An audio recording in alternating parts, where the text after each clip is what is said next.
ఈరోజు కథ. ఇంగ్లీష్ మాంత్రికుడు. రేగులగడ్డ పట్టణానికి 10 మైళ్ళ దూరంలో ఎత్తైన కొండల నడుముంది. అక్కడి ప్రజలకు అడవి సంపదే జీవనాధారం. వాళ్ళు పట్టణం వెళ్ళాలంటే కనీసం 2 మైళ్ళ దూరం దట్టమైన అడవి మార్గం గుండా కాలినడక సాగిస్తే గాని రవాణా సౌకర్యం లభించది. ఆ ఊరిలో ఎవరికి ఏ వస్తువు కావాలన్నా క్షీణం చిన్నప్ప దగ్గరికి రావాల్సిందే. చిన్నప్ప 5వ తరగతి చదువుకున్నాడు. మంచి తెలివైనవాడు, ధైర్యవంతుడు, నలుగురు మెచ్చే గుణం కలిగినవాడు. పుట్టుకతో వికలాంగుడైన చిన్నప్పకి కుడి చెయ్యి సహకరించినంతగా ఎడమ చెయ్యి సహకరించదు. దీంతో ఆ ఊరిలోనే ఒక చిన్న దుకాణం పెట్టుకొని జీవనం సాగిస్తున్నాడు. ఒకరోజు చిన్నప్ప దుకాణంలో సరుకులు నిండుకోవడంతో పట్టణం వెళ్ళవలసి వచ్చింది. తెల్లవారుజామున కోడి కూతతోనే పట్నం బయలుదేరి వెళ్ళాడు. పట్నంలో తనకు కావలసిన వస్తు సామాగ్రి కొనుగోలు చేసి మధ్యాహ్న వేళ తినటానికని ఓ 10 రూపాయల పకోడీలు తీసుకొని తిరిగి తన ఊరికి ప్రయాణమయ్యాడు.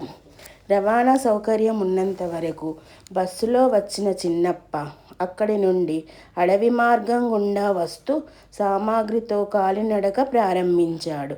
అప్పటికే సూర్యుడు నడినెత్తి మీద వచ్చాడు. కడుపులో ఆత్మారాముడు కేక వేయడంతో దారి వెంబడే ఉన్న ఓ పాడుబడిన బావి దగ్గర ఆగాడు.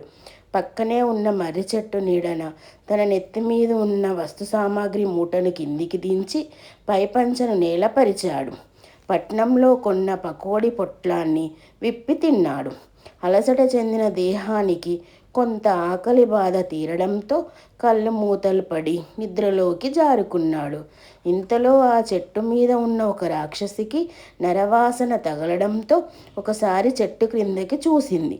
గాఢ నిద్రలో ఉన్న చిన్నప్ప కనిపించాడు. ఆహా, ఎంత కాలానికి నరమాంసం దొరికింది అని పట్టలేని ఆనందంతో ఒక ఉదుటున ఎగిరి చిన్నప్పను సమీపించింది. గాఢ నిద్రలో ఉన్న చిన్నప్పకి పెద్ద గాలి వీచిన శబ్దం రావడంతో ఉలిక్కిపడి లేచాడు. ఎదురుగా రాక్షసి నిలబడి ఉంది. ఆహారం తినక 6 మాసాలైనట్లు నాలుక చప్పరిస్తూ కనుగుడ్లు విప్పాచి చూస్తుంది. దాని వికారమైన ఆకారం చూడగానే చిన్నప్ప గుండె జారింది. ఈ క్షణం బ్రతికి బయటపడితే నేను మరణాన్ని జయించిన వాడనవుతాను అని అనుకున్నాడు. రాక్షసి ఆహాకారాలు చేసుకుంటూ మెల్లిగా పైకొస్తుంది. ఇక మరణమే శరణం అనుకున్న చిన్నప్పకి ఓ అద్భుత ఆలోచన తట్టింది. క్షణం ఆలస్యం చేయకుండా పైకి లేచి కుదురుగా కూర్చొని వస్తు సామాగ్రి మూటలోంచి ఒక అద్దం తీసి దాని చేతిలో పట్టుకొని ట్వింకిల్ ట్వింకిల్ లిటిల్ స్టార్, కమాన్ కమాన్ రాక్షసి అని ఏదో సందర్భంలో తన నోటికి వచ్చిన పదాల్ని పెద్దగా పలుకుతూ చేతిలో ఉన్న అద్దాన్ని రాక్షసి ముఖం వైపు చూపించడం మొదలుపెట్టాడు. అప్పటిదాకా అడుగులో అడుగు వేసుకుంటూ ముందుకు వస్తున్న రాక్షసి చిన్నప్ప చిత్రమైన వాలకం చూసి ఓ అడుగు వెనక్కి వేసింది. ఏంటబ్బా, ఈ నరుడు కొంపదీసి ఇంగ్లీష్ మాంత్రికుడు కాదు కదా అని అనుమానిస్తూ చిన్నప్ప చేతిలో ఉన్న అద్దం వైపు దృష్టి సారించింది.